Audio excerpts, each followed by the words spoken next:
Chapter 7. Asking Right Questions.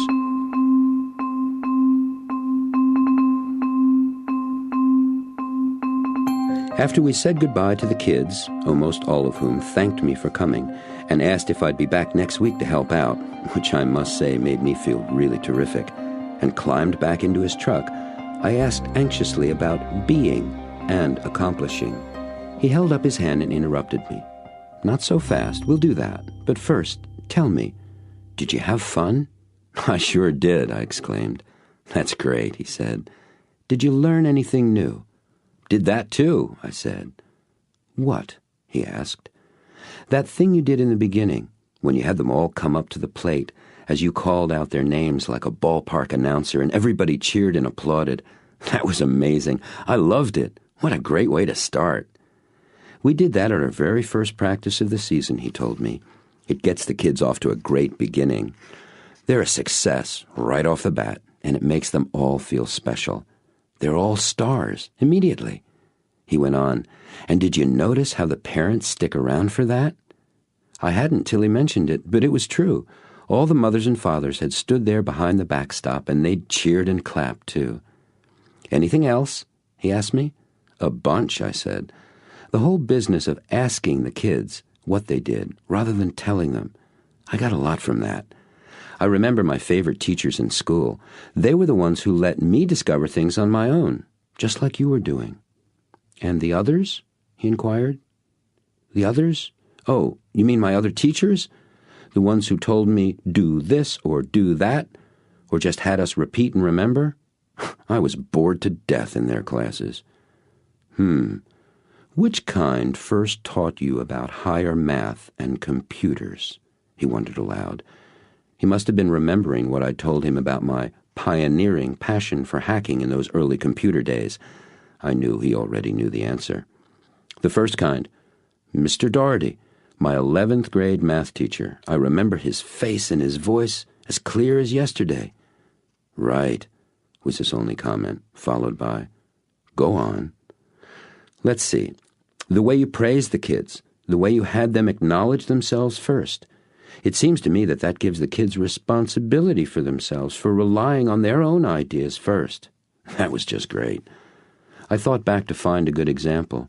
Truth was, there were lots to pick from. "Who was the little boy on second base, the one who cried when he got confused about whether to call time or throw the ball to first?" "Johnny." "Yeah, Johnny. The way you talked to him was terrific."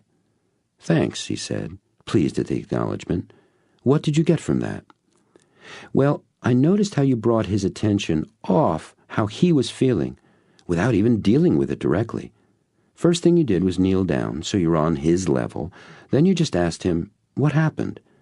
He told you that some kids were yelling, 'Throw to first,' while others were shouting, 'Call time!'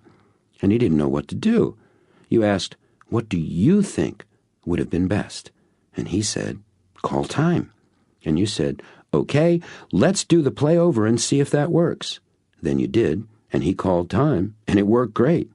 That was incredible. So what did you get from that?" "I just told you," I said. "No," he corrected gently. "You just gave me a description of what I did. I asked, what did you get from that? In what way did that contribute something to you?"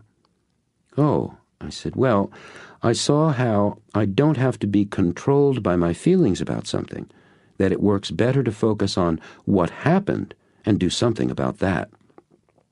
I looked over at him to see his response. He just looked at the road and said, "Good." Then he asked, "And tell me, what results did you get?" "Results? How do you mean?" "Results," he repeated. "What results did you achieve out there today?" "Well," I thought for a moment. "I showed Justin, was that his name?" He nodded. "I showed Justin how to hold his hand so that he could catch the ball without it scooting out of his glove.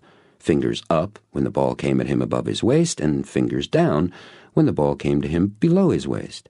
That way, he wouldn't miss the play or get hit in the face with the ball." "That's great," he laughed. "So you had fun, you learned something new, and you got results too, right?" "Yes," I said, "I did." "Congratulations, you win." "Win at what?" I wondered. And then I remembered the points from the Coaching Kids paperback: fun, learning, growth and development, and winning when possible. Click. Those are the 3 ingredients in accomplishment, he told me. You get results, you learn, develop, and grow, and you have fun. All 3 are required. If any one is missing, you don't have real accomplishment. I see that, I said excitedly. I really do. I've done things when I've gotten results and learned something new, but didn't have much fun.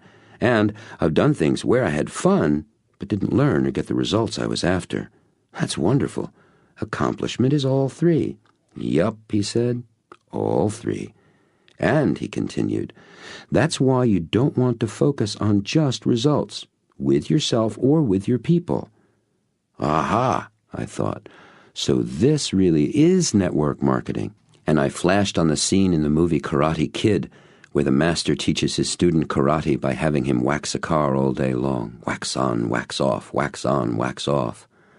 If you do, the networker coach was saying, you might get the results, but not really accomplish anything. This is vital in building a network marketing business. No results, no check. No learning, you get left behind. No fun, you quit, or burn out and quit. I see that, I said, shaking my head. It all seems so simple and so easy as he explained it, and I told him so. That's because it's just information, he confided.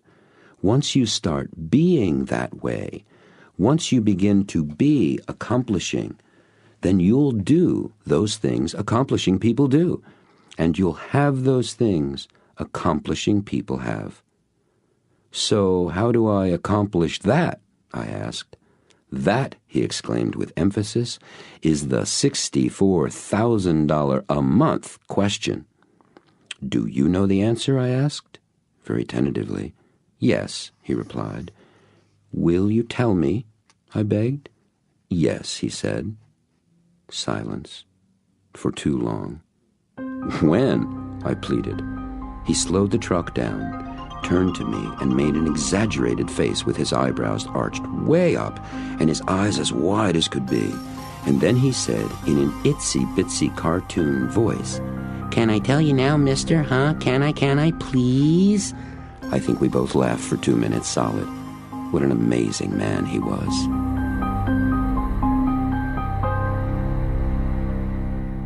Asking right question.